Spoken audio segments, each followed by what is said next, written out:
疫情国内各大产业拢受到影响，总统蔡英文伫4月7宣布讲，咱国纾困的规模加码到1兆过500亿。前面恁个头一天行政院就召开临时议会，快速通过这个纾困振兴特别条例修正案，就等立法院三读了后，就会使实施刺激这个经济。当时等待这个疫情较回了后，要阁推出你消费我来拍这款的拍这款，每一人每个月优惠上济使到1000块。要个内容要伫研究，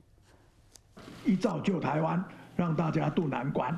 行政院调会临时议会了后，向国人宣布规模1兆500亿的纾困方案，其中特别预算国加1500亿，达到2100亿，搁再加上议员济急基金1400亿，甲公股行库贷款额度7000亿。预算分配以经济部、劳动部占比上悬，说来是交通部、卫福部会当看出政府注重伫稳调产业经济、就业、观光、甲防疫。特别针对的这个就业，服务业跟制造业大概会协助66万人，司机跟自营商的相关工作者呢，大概有12万人，另外还有自营工作者呢，事实上达到100万人，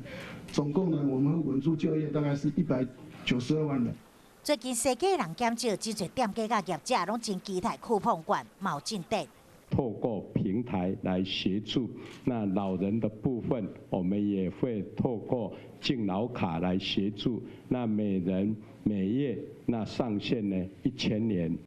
你社会政府拍折扣，不过也阁需要完一个，因为受到境外移入感染的影响，以及社交距离的限制，要等到疫情转好了后，才会推动酷碰券，互大家买甲欢喜，嘛食甲安心。另外，上紧有机会伫即个月底，包括弱势老人、甲儿童少年弱势族群，每一个人会当领4500块津贴，大家做伙度过难关。